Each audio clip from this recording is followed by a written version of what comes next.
मित्रांनो, प्रेमाची गोष्ट या मालिकेच्या आजच्या भागामध्ये आपण पाहणार आहोत. मुक्ता कुत्र्याच्या पिल्लाला घेऊन घरात येते आणि ते बघून माधवी खूपच घाबरते. ती मुक्ताला विचारते की हे सगळं काय आहे. त्यावर मुक्ता म्हणते की आई हा बोका आहे आणि ते ऐकून माधवी आणि पुरू आश्चर्याने मुक्ताकडे बघतात. तर मुक्ता हसतच त्यांना सांगते की याचं नाव बोका आहे. मात्र माधवी त्याला घरात ठेवायला स्पष्टपणे नकार देते. मात्र तोपर्यंत बोका दुधाची पिशवी बघून टेबल जवळ जातो आणि ते बघून मुक्ता माधवीला म्हणते की बघ आई, आपला हा बोका किती समजूतदार आहे. त्याला भूक लागली म्हटल्यावर तो लगेच टेबल जवळ गेला. मात्र माधवी तिला म्हणते की मला असा ओंगळवाना प्रकार अजिबात आवडत नाही, माहिती आहे ना तुला. जर हा आपल्या घरात राहिला तर त्याचे केस सगळीकडे पडतील आणि जर त्याने देवघरामध्ये जाऊन नैवेद्य खाल्ला तर मला हे अजिबात चालणार नाही. आणि ती त्या बोक्याला घरात ठेवायला नकार देते. मात्र माधवी तिला समजावते की आई, जर तू याला घरात ठेवायला परमिशन दिली तर मी तुझं सगळं काही ऐकेल. आणि ते ऐकून माधवी खूपच खुश होते. ती पुन्हा एकदा मुक्ताला विचारते की तू खरंच माझं सगळं काही ऐकशील का. आणि त्यावर मुक्तासुद्धा नाईलाजाने हो म्हणते. त्यामुळे मग माधवी आनंदाने बोक्याला घरात ठेवायला परवानगी देते. त्यामुळे मुक्ता आणि पुरू खूपच खुश होतात. तर दुसरीकडे गुलाब पार्टीची तयारी करत असते आणि जेवण बनवत असताना ती डान्स देखील करत असते. त्याचवेळी इंद्रा तिथे येते आणि गुलाबला डान्स करताना बघून ती म्हणते की तुझ्यासाठी मी एक वेगळी पार्टी ठेवेल, पण आता तू याची तयारी कर, कारण आता पाहुणे यायला सुरुवात झाली आहे. आणि त्यावर गुलाबसुद्धा हो म्हणते. तर इंद्रा सईला बघण्यासाठी तेथून निघून जाते. तर दुसरीकडे माधवीच्या मोठ्या मुलीच्या मुलाची मुंज असते आणि त्याचीच तयारी मुक्ता आणि माधवी करत असतात. माधवी मुक्ताला एक छान साडी नेसायला देते, मात्र ती त्यावर एक स्लीवलेस ब्लाऊज घालायला देते. त्यामुळे मुक्ता म्हणते की आई, हे सगळं काय आहे, मला यामध्ये अजिबात कम्फर्टेबल वाटत नाही. मात्र माधवी म्हणते की मुक्ता, तुझ्या वयाच्या मुली अशाच फॅशनेबल राहतात. मी जेव्हा तुझ्या वयाची होते तेव्हा मी सुद्धा खूप वेगवेगळ्या प्रकारचे कपडे घातले आहेत, वेगवेगळे हेअरकट केले आहेत, मग तू का अशी वागते. त्यावर मुक्ता म्हणते की आई, गोष्ट फॅशनची नाही, पण आपण ज्या ठिकाणी जाणार आहोत त्या ठिकाणी कपडे कसे घालून जायचे याची आहे.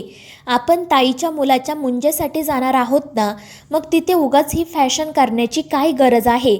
मात्र माधवी तिला म्हणते की त्या ठिकाणी इतरही लोक येतील आणि अशी लग्नायोग्य सुंदर मुलगी बघितली मग तुझी चौकशी होईल, तुझ्यासाठी योग्य स्थळं सुचवली जातील.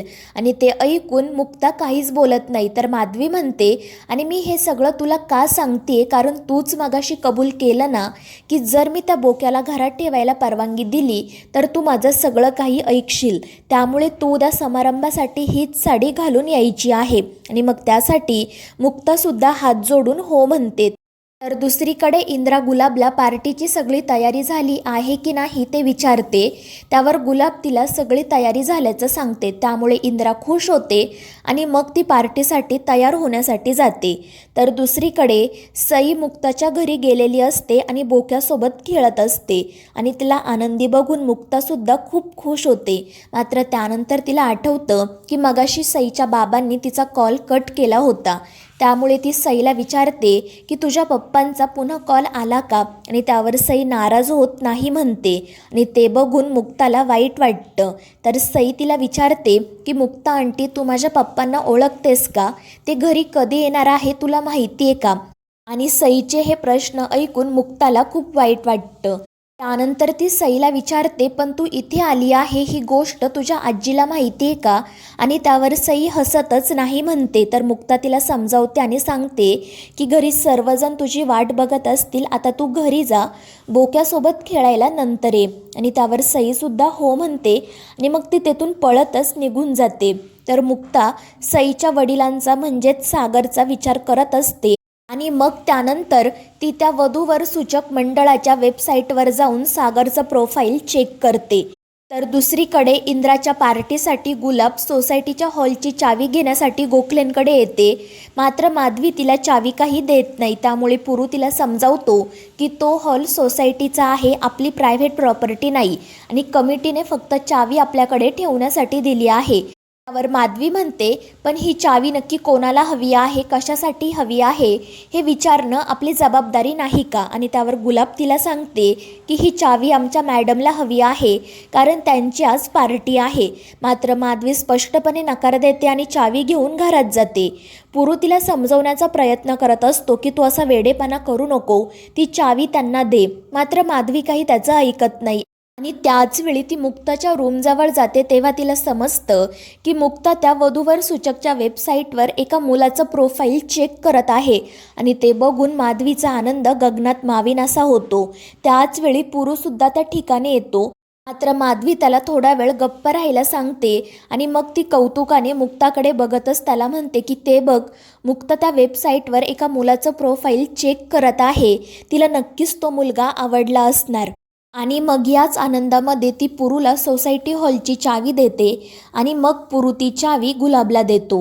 तर दुसरीकडे मुक्ता सागरचं प्रोफाईल चेक करत असताना बोका तिच्या जवळच फेऱ्या मारत असतो. तर मुक्ता त्याला म्हणत असते की तू थोडा वेळ थांब, माझं हे काम झालं की मी तुला बाहेर ऑकला घेऊन जाईल.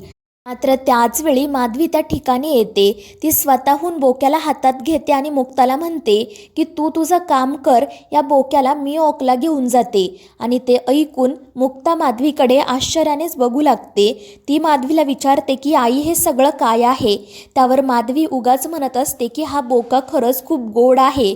तो घरात आल्यामुळे घरातलं वातावरण किती प्रसन्न झालं आहे. आता मीच याला ऑकला घेऊन जाते. आणि मग त्यानंतर ती बोक्याला घेऊन तेथून निघून जाते. तर दुसरीकडे सोसायटी हॉलमध्ये इंद्राची पार्टी सुरू असते. मोठमोठ्या आवाजात गाणी सुरू असतात आणि सर्वजण ड्रिंक करत त्यावर डान्स करत असतात. त्यानंतर इंद्रासुद्धा तिथे येते.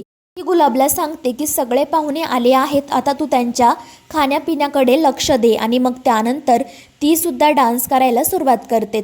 तर दुसरीकडे माधवी बोक्याला घेऊन घरी येते.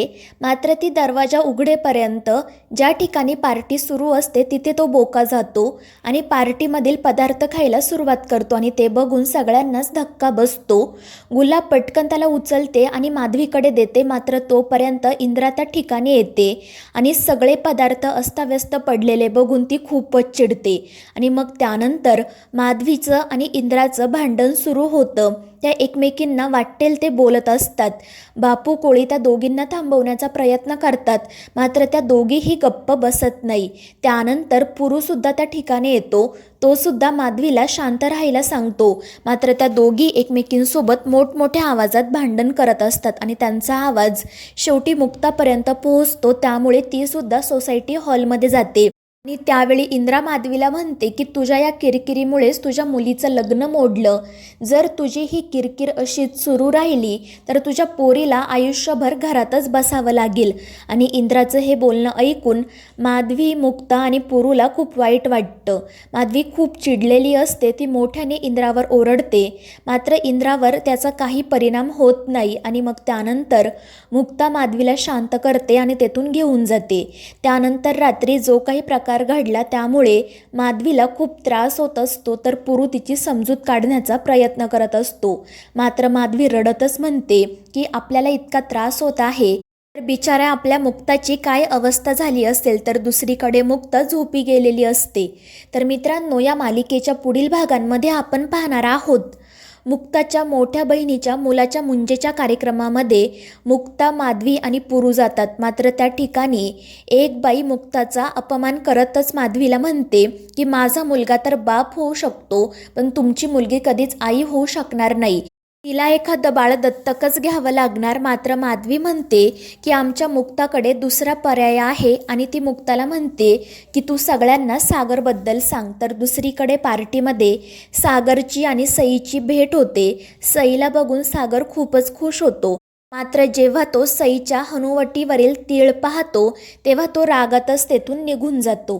तर मित्रांनो, या मालिकेच्या पुढील भागांच्या अपडेटसाठी आपल्या चॅनेलला सबस्क्राईब करा.